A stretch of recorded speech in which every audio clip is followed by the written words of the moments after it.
Welcome, ladies and gentlemen. This is another episode of Motorsports Race Talk Podcast. As you know, earlier today it was showing that legendary NASCAR commentator Ken Squier passed away at the age of 88 last night. So today's episode will be in his honor. We are also going to be honoring some others momentarily, but first, how about a quick little tribute to the one, the only, Ken Squier. Today, race cars capable of over 200 miles per hour take on a far more romantic image. Ken Squier talks with fans, not to fans. This track, more than any other track, is fun. We're here at Brooklyn, Michigan this afternoon. I'm Ken Squier. He could explain it to you in layman's terms. 41 drivers are lined up for this, the most prestigious stock car race in the world. Ken Squier grew up in Waterbury, Vermont. As the son of a radio station owner, he began listening to racing broadcasts at an early age. Squier began his career at the radio station and soon found himself in a track public address booth. His skills caught the attention of Bill France Sr., who hired Squier to broadcast a race at Daytona. In 1970, Squier co-founded the Motor Racing Network. Listening to him on MRN, it's like, wow, he brought a whole different sound to the sport, a whole different vocabulary. The green is about to be unfurled once again on the most competitive automobile racing in the world. He was a storyteller type of an individual, and he wanted to tell stories about the drivers. One of Squier's greatest accomplishments was helping NASCAR convince CBS to cover the 1979 Daytona 500 live from flag to flag. It was a milestone in the sport's growth. To watch what Ken has meant and done for the sport, what he did behind the scenes to get that first CBS broadcast. People remember the fight and him saying, and tempers are overflowing. And there's a fight. The tempers overflowing. While he's stating the obvious, just the way that he did it was perfect. He was such an integral part of the growth of the Cup racing. Ken Squier has been the most influential television person in the history of motorsports, hands down. Ken Squier taught me an awful lot. Ken taught me to give the sport a dignity, not to be screaming and yelling in the microphone when something happened. Ken Squier trained 90% of the people that are doing television and radio and racing today, either directly or indirectly. I think his greatest impact are the additions to the NASCAR lexicon that he created. The Great American Race. Of the Great American Race, the Daytona 500. The Alabama Gang. The Alabama Gang. The Silver Fox. A superlative performance by the Silver Fox. Ken's efforts are as important to the sport as nearly any other driver because he became the voice of the sport. Squier was the voice of the sport for over 50 years. The longevity, the passion, and the impact he brought to the booth will never be matched. He is one of the most, if not the most, significant voices and personalities. He deserves a lot of credit for helping NASCAR get on the map.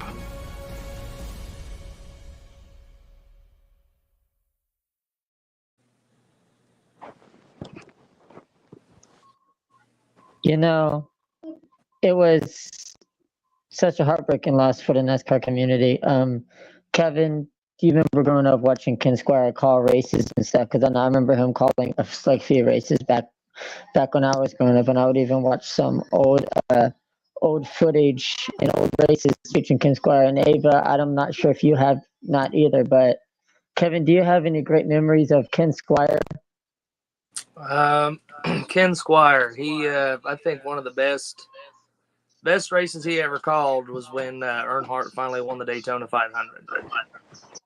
Those final 4 laps before the caution flew, he always added some sort of element to his broadcasting that I believe nobody else brings to the table anymore. That's true. I think my favorite one is like, there's a fight. When the famous fight between Kerry Yarbrough and Junior Johnson. Junior Johnson, yo. It's just been, yeah. So, yeah. Crazy times. Ava, do you have any somewhat memories of your young life of Ken Squier? I didn't really watch a lot of NASCAR, but my dad did a lot, so he probably knows a lot about him. Okay, that's fair. And also over the weekend, Extreme E lost one of their own who had passed away from cancer, Kyle Leduc. And here is a short clip of Kyle Leduc from Kyle Extreme Leduc, driver for E. Chip Ganassi Racing. I got into racing, I think, before I was even born. Can they nick second place? They can! Into P2. Round the outside now. Leduc on the gas. Definitely not prepared, but trying to stay warm. It's not working.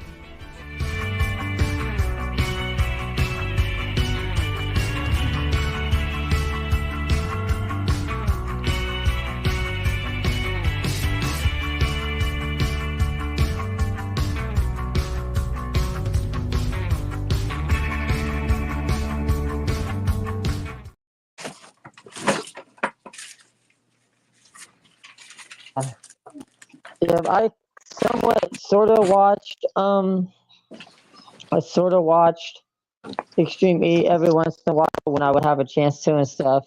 So that kind of does it. But before we do finally officially get started, a couple of days ago, here in my hometown of Columbus, Ohio, there was a mass casualty bus crash involving 5 vehicles, and the bus was carrying 50 high school students and 7 staff members and chaperones. And I just wanted to take a moment to, honor the 6 lives that was aged from 15 to 56 that was killed in that crash. If we could just take a moment of silence.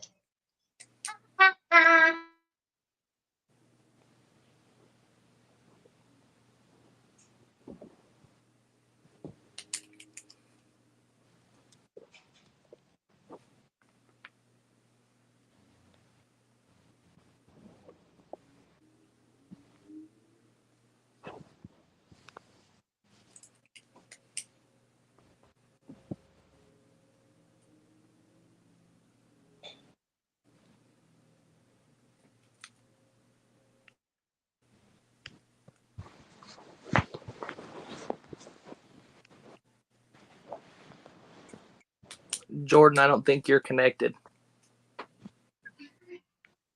I was muted, my bad. So we have Kevin, my co-host Kevin is here, and then our guest this week is young and upcoming USF Junior 2000 competitor, Ava Dobson. Ava, welcome to the show. Hi, thank you for having me. So, Kevin, go ahead and start with some questions. I got to handle something real quick. So, Ava, I just here recently you got your start in F4. You just had this race here at COTA. The 3 races you were involved in, with race 1 being your P12, race 2 being P11. How do you feel like your performance did from practice to qualifying and then finally crossing the checker? I felt like over the course of the weekend it went really well due to not having the first practice session, and we only got 2 practices the whole weekend, so it was really hard on me, and I just had to develop, and I knew I had to get everything down and work hard, and I think it really paid off in the end. So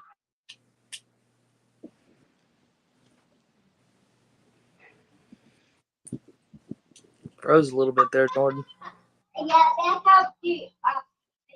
Are we good now? Yeah, you're good. Internet connection today, it's terrible. But is USF, is that one of the feeder series from the IndyCar series, or is it for Formula One? Yeah, it's the IndyCar. It's the Road to IndyCar series.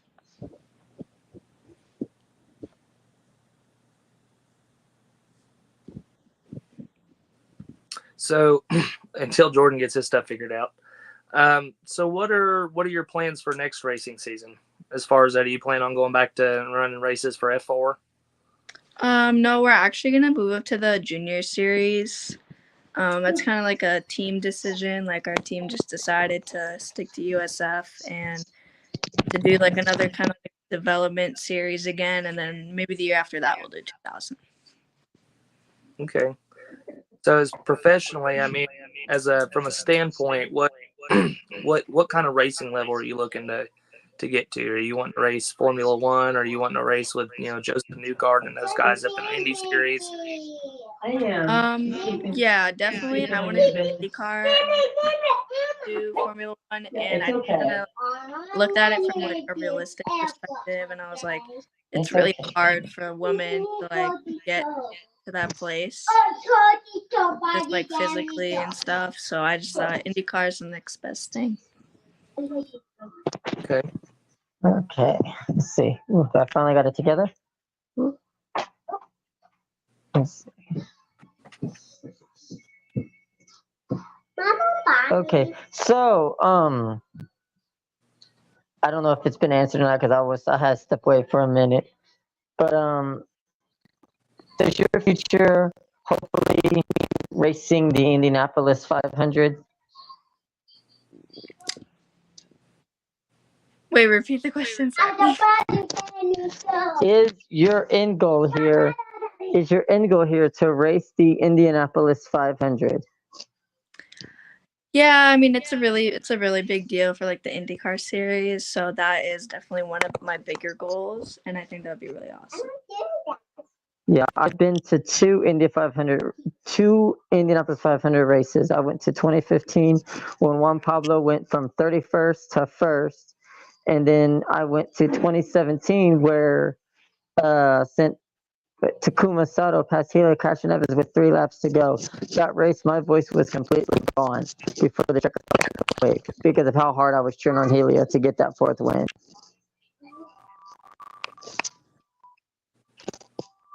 So Ava, I know you're not into NASCAR or as far as racing that series. Going back to the subject about being a female and having to put your foot not just inside the door, having to leap through the doorway because of being a female.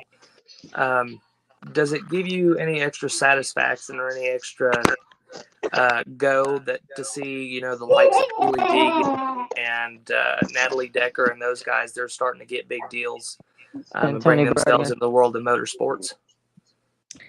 Yeah, it is a really big deal, honestly, just for like every female who is racing right now, and it's just giving like kind of like the younger generation like a bigger a bigger lead into like seeing other women like being able to do something like that, and it gives like the younger kids like more confidence and like, oh yeah, like they can do it, I can do it too, and I think it really encourages a lot of other people.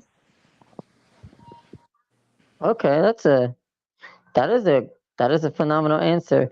So I've looked on your Instagram and stuff, and I've noticed that not too long ago you was here in Ohio at Mid Ohio.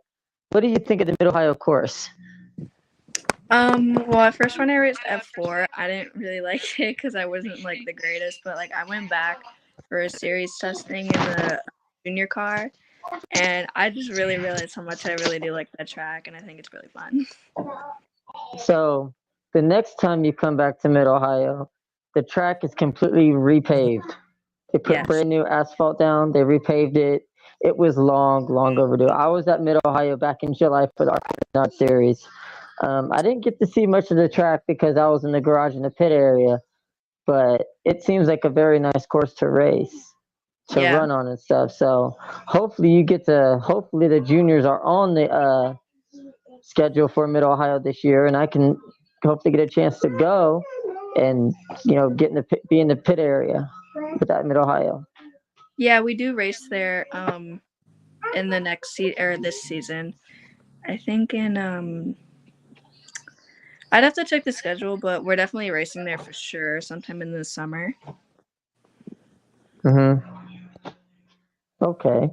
Is it Mid Ohio midsummer about when the Xfinity Series and the Truck Series visit Mid Ohio? So this year, where'd it go?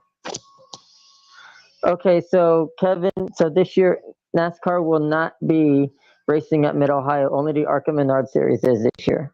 NASCAR is off the schedule.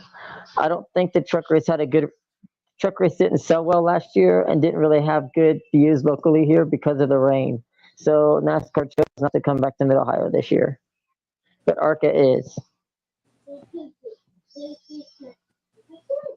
So it's a little strange because you got IMSA finally returning back to Mid-Ohio.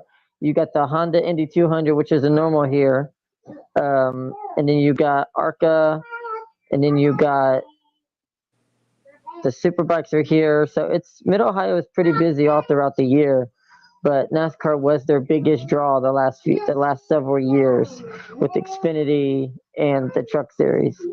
So it kind of rubs me the wrong way that we're not having NASCAR here this year, but next year. But you know what though? It's okay. I have opportunities to go to the IndyCar race and the USF races next year. So, yeah. So Ava, at what age did you start racing? I started when I was 7 in go-karting. Okay, and how long did you do? And first off, where did you grow up racing go-karts at? My home track is in Wisconsin. It's called Millwright Racing now, but we used to call it Badger. Mm-hmm. So it's just kind of in the Oconomowoc area. Okay. Stupid button. Okay, so you started in go-karts, and didn't you work your way up to quarter midgets, sprints, or did you just go straight to open wheel? I went straight to open wheel just this year. But I did a lot of like national level karting and Guza and stuff. Okay. And do you have any special wins or any special milestones that you've accomplished since you've been racing? Yeah, I moved up a lot. Like when I was in that range where I should have still been in micro, I went to mini. And when I was supposed to be in mini, I went to junior. And I was the youngest driver in junior by 3 or 4 years.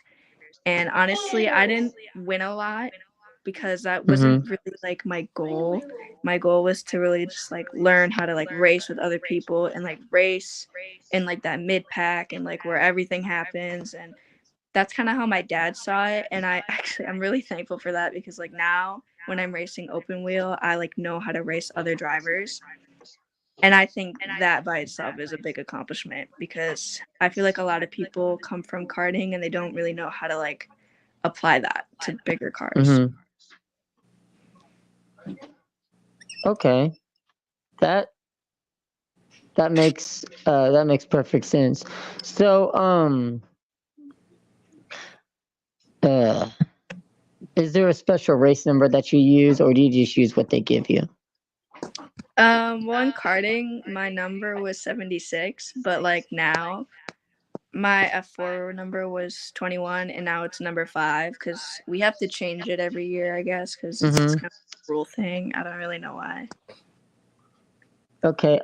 So you said 76 in you was karting. What does the 76 represent for you? Was that just a number you chose, or does that number have something specifically a part of your life to the point where you wanted to race that while you was racing go-karts?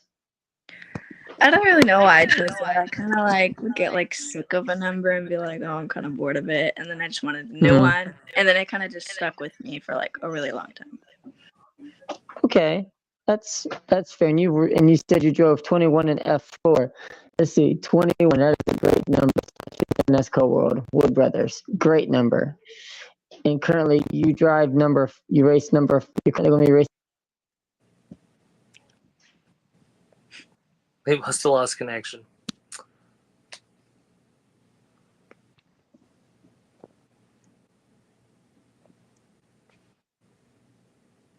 See, I'm like Dale Earnhardt Jr. I like the numbers, 55, 56, 76, 72 are all the big masculine numbers. To me, NASCAR and a lot of racing doesn't have any of the masculinity when it comes to the numbers and the decals and all that stuff anymore. Yeah. That's okay. What the heck was I saying before I got discombobulated? I forgot. Talking about the number 5.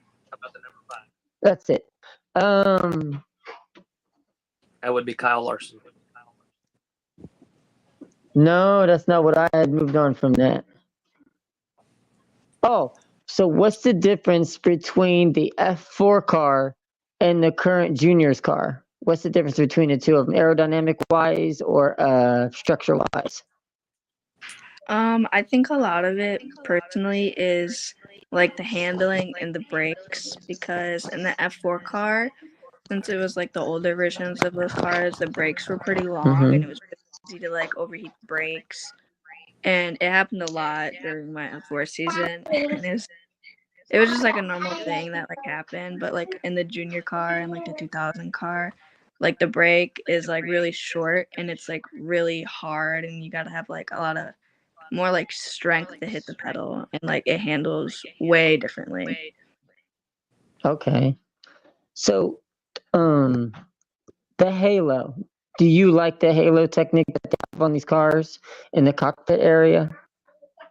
I do personally. I think it's cool, but like I think it's also really like it's safer. Like over the course of the year, I mean, we've seen a flip, I think 2 flips, yeah, and they've saved my teammates' lives. Like honestly, I felt like if it wasn't there, they could have gotten really hurt. So I think it's a really good idea to have them. Yeah, and I'm gonna go back to the women's series a couple of years ago, when they had that severe, massive crash at Spa Championships, and like 7 or 8 vehicles were involved in that crash. And if it wasn't for that halo, lives probably would have been lost. And the same in F1, that halo has saved multiple F1 drivers' lives. So I say that is one of the best creations that could have ever been created. And the same with on the IndyCar side with the aero screen, one of the best decisions that was ever made for open wheel racing. And if that safety screen was around back in 2011, we never would have lost. We wouldn't have lost Justin Wilson, and we wouldn't have lost Dan Weldon either. So safety features has come a long ways for open wheel racing. Yeah. But well, Ava, thank you for stopping by. Hopefully, once the season gets started and get some wins under your belt, we can bring you back on. We can talk about how your season went. Yeah, of course. Thank you for having me. And good luck on the season. And anytime you want to come back on the show, just shoot me a text and we'll bring you back on. Okay, thank you.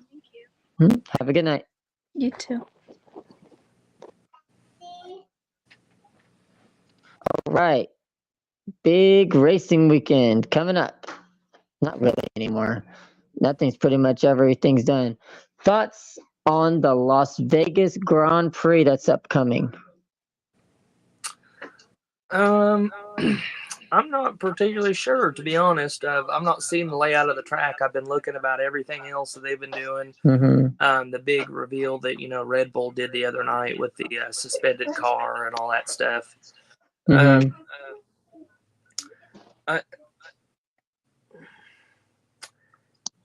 Las Vegas has got a lot of. I mean, you have the Strip, but to me, it's not laid out. Like Chicago, or Nashville, and stuff like that. Right. I tell you what, though, they've had some really nice. Believe it or not, I kid you not, it seems like a lot of good things have come out so far of the street races. I mean, look at Chicago. Chicago was a good event. That was a great one. So, yeah, this Las Vegas race should be good. People was complaining about the start time, but what people don't realize is it's 10 p.m. Pacific time in Las Vegas. That's when the start time is. They wanted it to be a night race. There was a reason why they brought it to Las Vegas to race on the Strip. You're not going to race the Strip in the broad daylight. It's not going to make any sense. No, it's not. To me, almost, a start time should be kind of a dusk type thing. And I don't know how they're going to do the lighting, just because, if they use the Strip, you have all those lights between the lights blinking up here. I believe it's going to cause a lot of distraction for the drivers because of everything that's on the steering wheel.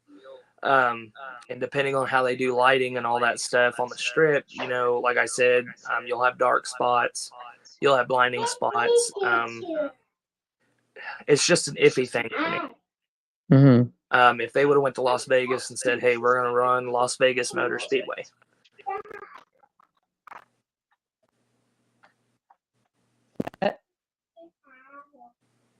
That actually would have made sense. I think in Indy, it's Indy or Formula One. For the Las Vegas race. It's Formula One. Okay, so even heavier vehicles, I still think that would make a fun race, especially if they opened up the infield chicane for it. They have the pit road chicane almost like at Charlotte. Then you have the one that goes in turn 1 and then exits right there at turn 2. Involve that sort of road course in it. I believe Formula One may actually have a pretty decent race if they go to LVMS. Yeah, because IndyCar won't go back anymore. Which I kind of don't blame. I mean, here's my thoughts on the Las Vegas crash from 2011. Too many cars, fast speeds. They knew better. They knew they should not have had an Indianapolis 500 size field for that race. They should have had their traditional 20, 25 cars. I believe the whole reason they didn't size down the field is because it was a points paying race. And it was the championship race too. See, and it's kind of like the All-Star race, you know, if Indy would bring something in like the Winston Million or the All-Star race or something like that, then you can bring something like that to Las Vegas or places like that. Because you're not going to have a full field. Right. A race like that would be set for an exhibition race rather than points paying. Yeah. And what's crazy is next year IndyCar has added their first ever All-Star race. Oh, that's crazy. It's the second race of the season. It is. Hold on, let me see if I can pull it up. So let me see. IndyCar schedule. But your traditional schedule, since we still got a whole half an hour till we're done, we might as well just, talk about what our show is meant about, all types of racing. We'll get the November 30th episode will be the championship edition. So, which means we will talk about all the seasons that's already ended for all of racing, including, even though F1 will still be ongoing. Technically, F1 had just finished in Abu Dhabi, but Max Verstappen is already your 2023 champion. It was crowned 6 races ago. What are your thoughts on Formula One crowning their champion 5 races before the season's even over? I mean, I can see it happening if if the leader's got a several 100-point buffer on the next person. But we know in racing anything can happen. In 2001 we never thought at the end of the 500 we'd have lost Dale Earnhardt.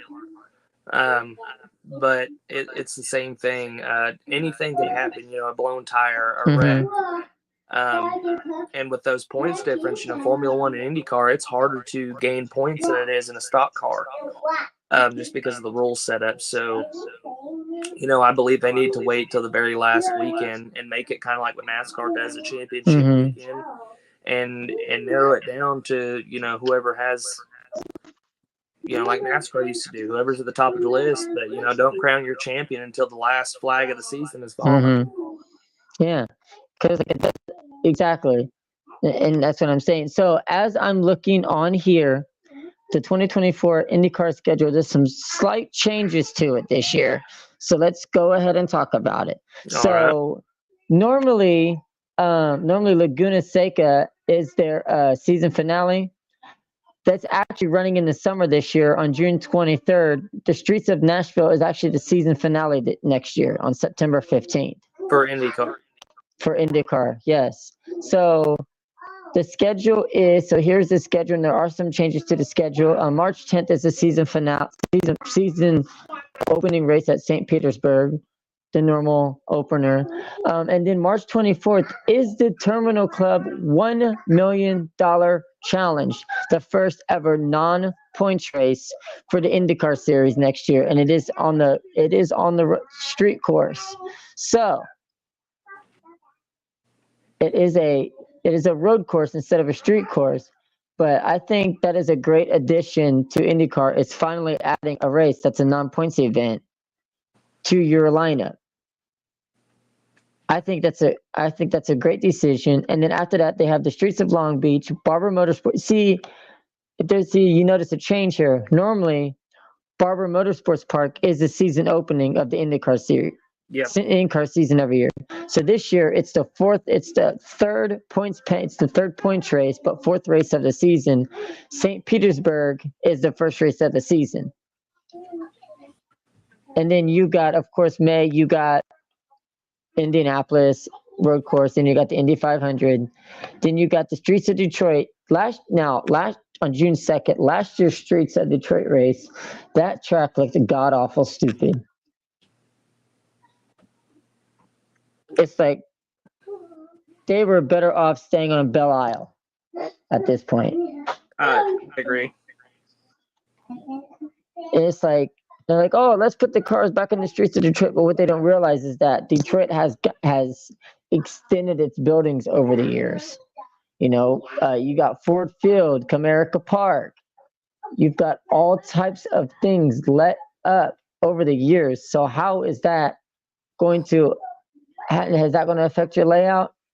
100% going to affect your layout. And I'm kind of upset that IndyCar won't be back at Gateway this year. Yeah, they are. Oh, I August 17th, Worldwide Technology Raceway. Awesome. To me, that produces one of the best IndyCar races of the year besides the Indy 500. Fact, but they're also so here are their oval races besides the 500. The doubleheader at Iowa Speedway. They'll return to the Milwaukee Mile for 2 races of the Milwaukee Mile. And then Worldwide Technology Raceway. Texas has been removed from the schedule. And I'm kind of happy about that. Because it has not produced any good IndyCar races not since the reconfiguration. I agree. What exactly? Because they used to put on beautiful races there at Texas. Yes. Then you got Mid Ohio, July 7th. You got Road America. I'm kind of bummed that NASCAR's not going back to Road America. I'm kind of bummed about that. I don't know. To me, like, what was the other one? Canadian Tire. I'd really like NASCAR to go visit Canadian Tire. But to me, it's just Road America. The racetrack is too narrow for me. You can barely push too wide with these Cup cars, let alone the Xfinity cars on them. Now, don't get me wrong, it's produced some really good racing, but there has been a lot of complaints about, like that stuff. Hold on. Like that stuff with Noah Gragson.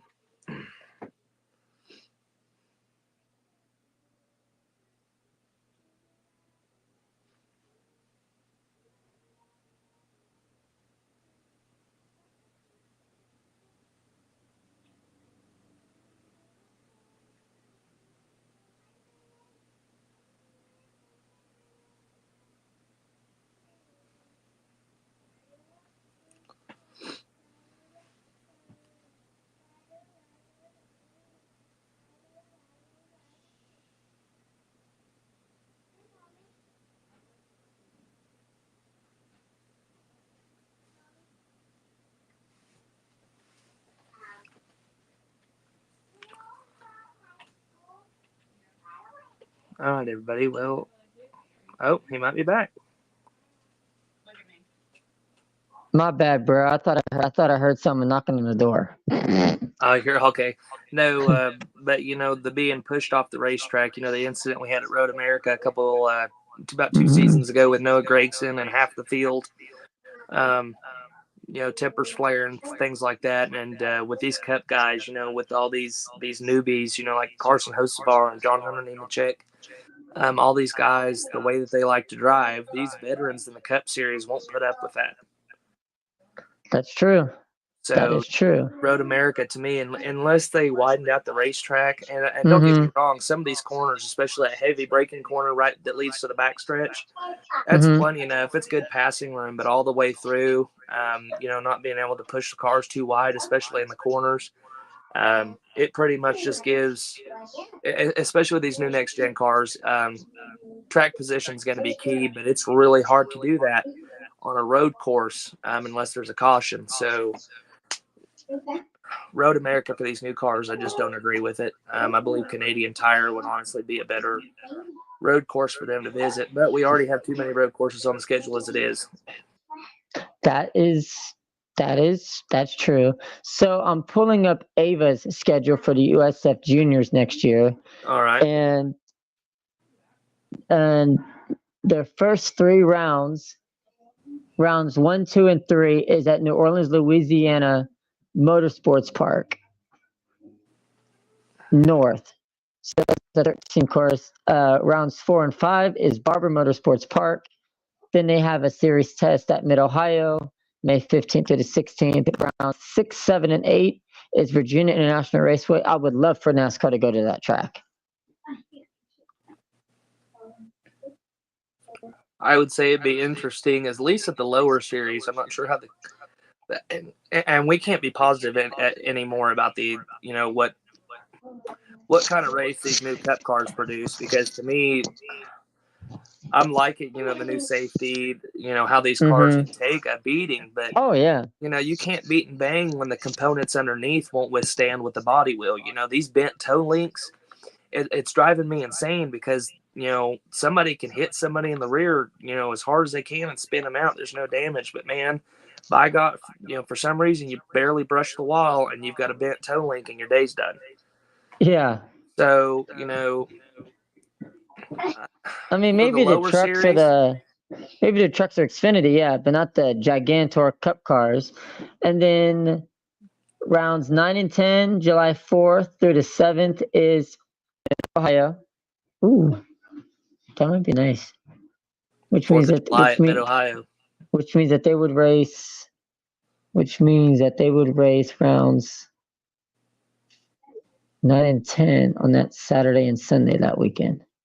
The same weekend as IndyCar. Cool. Road America rounds 11 through 13. If you've noticed that they do all their rounds, three rounds or 2 rounds at the same track.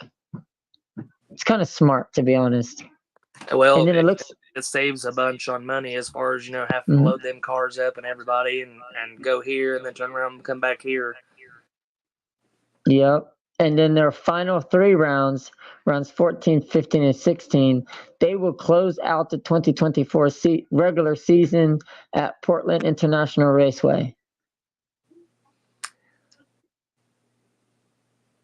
For IndyCar, not necessarily Formula One, because those cars are way too big. IndyCar at Portland, I believe Portland needs to come off the Xfinity schedule, though. I agree with you 100% on that, buddy. Yeah, IndyCar returns to Portland on August 25th. Yeah, so that pretty much covers the IndyCar season. I don't know if have you seen the 2024 ARCA Menard Series schedule?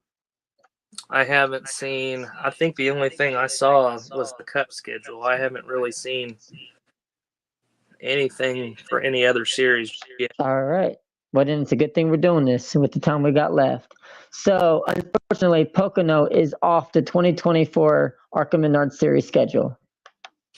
I'm kind of happy about that because, to me, as slow as those cars are, it takes forever to get around Pocono. It just makes for a boring race. Yeah. So here is some highlights of the 2024 ARCA Menard Series season. So it will be the 61st season in a row that they will be opening up the season at Daytona. It's also going to be the same day as the NASCAR Xfinity Series. They will be racing doubleheader. Yeah, so they have 19 tracks for 20 races. What I mean by 20 races is Bristol is a combined race between the East and Main Series. So that makes it the 20s. So that makes it 19 different tracks, 20 races. Does that make sense? Yep. So opens up Saturday, February 17th at Daytona and ends at Toledo on October 5th. So the schedule pretty much has not changed. The only difference is there is no. Oh snap! They're returning to Dover. I didn't see that. See, me with those ARCA cars, Dover and Bristol, I'm looking forward to racing because I like watching, that kind of on the concrete, the slipping and sliding, the beating and banging.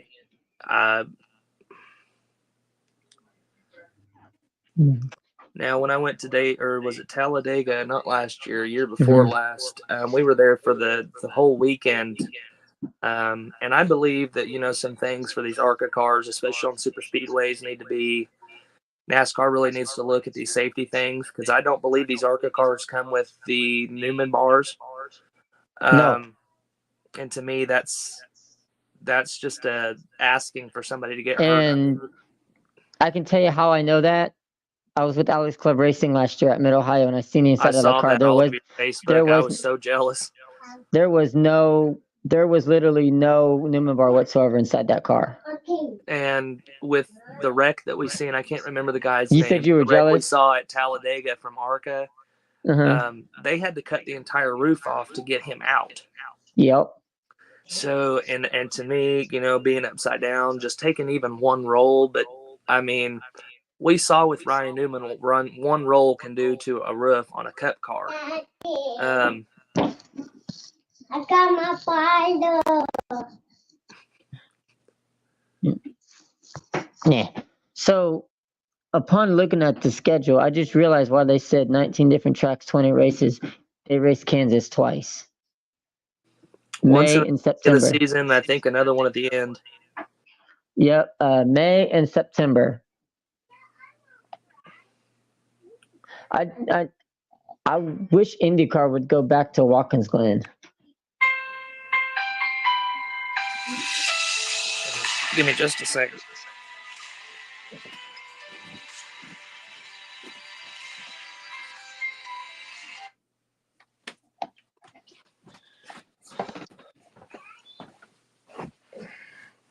All right. You good there, bro? Yeah. All right. So I don't know if you've been keeping up, but the December 14th episode is now going to feature two guests. Not only Steve Rogers joining us, but Cars Tour Late Model Racing Series driver Katie Hettinger will be joining us on December 14th. That start time will stay the same of 7 p.m. Okay. Yep. But the plan is to basically move the show up to 5:30 starting in January due to stuff that I have going on Thursday nights. Okay. Which, when I planned this comeback, I didn't quite plan it together very well. But that's how things happen when you're trying to get stuff back in order, because I used to run Tuesdays at 7. That's probably why. But other than that, it's a lot coming up. It's gonna be a fun off season. Man, the silly season already for NASCAR, man. It's insane. Right, Josh. Who would have thought that Josh Williams was going to go to college racing? I believe that is a perfect fit in itself for college, just because of the kind of guy that Josh Williams is. even before he told NASCAR, when NASCAR told him to park it, and he parked it down the start finish line in That Atlanta. was freaking priceless. I was like, that's my dog right there. I interviewed him on the old show that I used to be on, which I will not speak of due to I made once I was let go from the show, I was to not bring the show up again, and I'm not bringing it up. But from that other show that I used to be on, we interviewed Joshua, and dude is so down to earth, phenomenal. But I think did it's gonna be a good fit. Oh yeah, what else do we have? Oh yeah, Nick Sanchez and Chase Purdy coming going back to and Spire, racing for Spire Motorsports. which used to be Kyle Busch Motorsports. Yeah, I'm a little sad Kyle sold his team, but with the demanding schedule that Brexton's got now, and Kyle Busch Motorsports being over an hour away from RCR, and then him living on Lake Norman, it's that's a commitment, man. Yeah, because when he had Kyle Busch Motorsports, JGR is just like literally right down the road from Kyle Busch Motorsports. That's the reason why it was 10-15 minutes. Yeah. Yeah, that was why it was easy for him to be.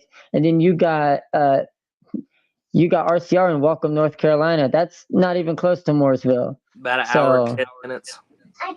But it was smart, and he still does plan on running for Spire Motorsports in select races in the 51. So he still plans on doing that. And then I know his plan is to still race with Brexton in the Truck Series when Brexton does race. So Kyle's Brexton just turned 8 this year, so Kyle's got about another 8 years. I don't think he'll run another full 8 years in Cup. I don't either. I think he might downsize it to part-time. He'll go down to the Truck Series and try to win him a championship before he hands that over to Brexton. Yeah. I mean, it's only smart. And he's been racing for a long time. And then I wonder, here's what I was thinking. Maybe Kevin Harvick brings back KHI to the NASCAR side. To the Cup side? Maybe. Well, I might be a long maybe. All the stuff for me going to Junior Motorsports, and I don't miss an episode of the Junior Download. Don't miss an episode. But they were talking about, by 2025 or 2026, that they were trying to put places and money in certain places and get everything in. So Junior Motorsports could sport a 2-car Cup team in 2025 or 2026. Dude, I'm down. So I tell you what. Let's see. In Cup, the two most successful teams in Cup is Hendrick Motorsports and Joe Gibbs Racing. Yep. Xfinity Series, Junior Motorsports, and Colleague Racing. In the Truck Series, Thor Sport, what was Kyle Busch Motorsports. That's pretty much it. Your top I believe teams. we're going to have a big manufacturer switchover. Leading that, another fact, the Mustang has been discontinued. The new Cup Series, on the Cup Series side, the Ford drivers are getting a new model of Cup car. Oh, yeah. And then look at Chevy for the Corvette or the Camaro is no longer produced.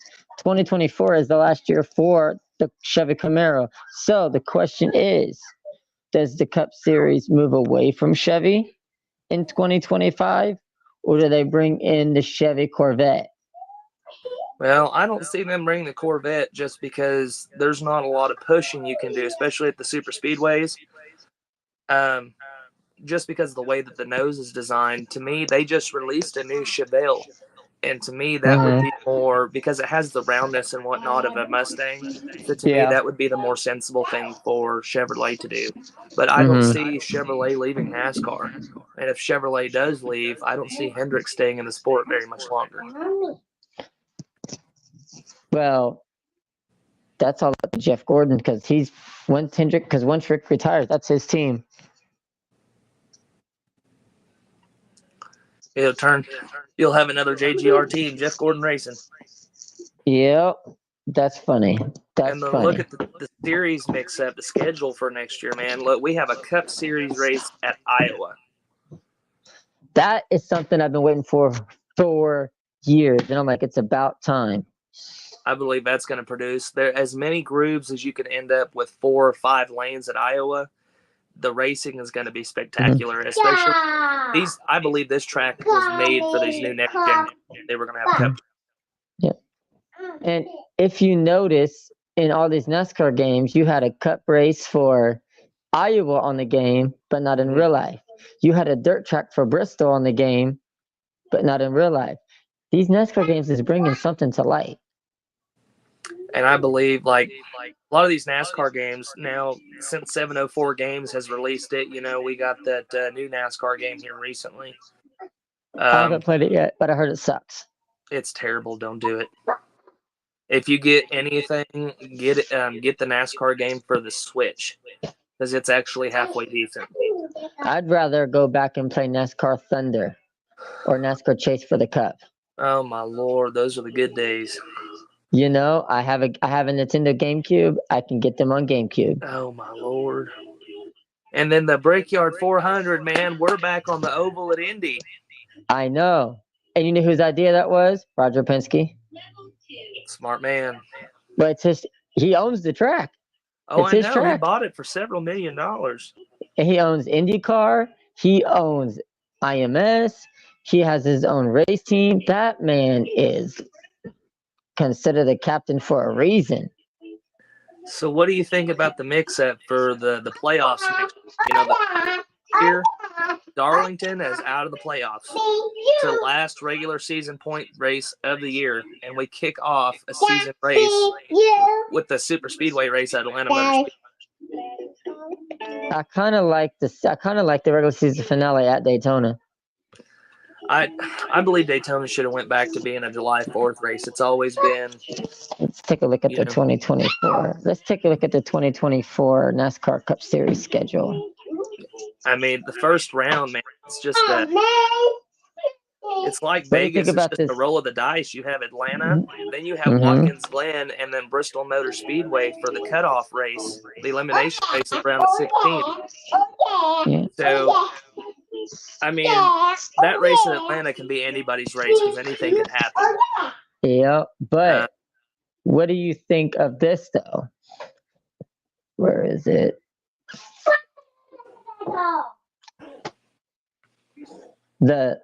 So what do you think Richmond has up their sleeve for next year? I'm not sure, man. They've got to figure something out for this car or the racetrack, especially for the Cup Series, because the tire wear at Richmond is so much worse than Darlington. And Richmond was one of the best races of the year, and now it's become one of the less liked races of the year. To me, it produces boring races. But to me, this car has not been everything that NASCAR hyped it up to be either. That's fair.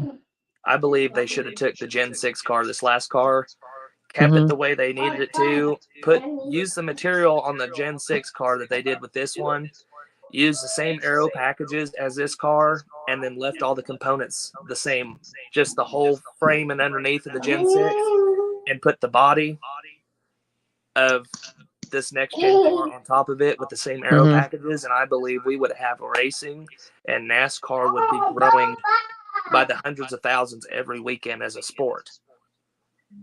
That is true. But what I noticed is that Richmond Raceway released a new logo and everything yesterday. As it seems. Go ahead. So as I'm looking at the schedule, it looks like Richmond is going back to night races only.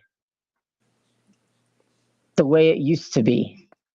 To me, that's the best kind of races. That's exactly what it is. You got Sunday, March 31st, Easter Sunday, 7 p.m. Richmond. And then you got, where is it at? Well, see, to me, I think that's where NASCAR screwed up too, because there was a lot of people complaining about the Bristol Dirt Race being on, Easter Sunday, and that being the whole reason they moved it to a Saturday night race this past year. I believe all our drivers, they should have that weekend off to spend with their families like we do. And if they're going to have a race on Easter weekend, with it being Richmond and a night race, why is it not on a Saturday night? That's true. But I just want to say, thank God we have the Food City 500 back. Amen, son. I believe that one should have been, and it's a 3:30 race, which is typically later than what it usually is. But, with as cold as it is, at the beginning of March here in Tennessee, you can never tell what kind of day during the spring race at Bristol that you're going to get. I mean, a couple years ago we had 72 and sunny. It was hot. Racing was awesome. And then one year, it snowed and we had the pit crews throwing snowballs at the fans. I remember that. A couple hours later, we had a race at Bristol Motor Speedway. So, man, it's Bristol's always producing something and always outputting something. But I'm so glad that they put the concrete Bristol back in for the spring race. Yeah. Hold up. Since when does Xfinity race at Sonoma Raceway? They haven't the last couple of years, but it's something like the Truck Series. This past year was their first time back at Sonoma in several years. Damn.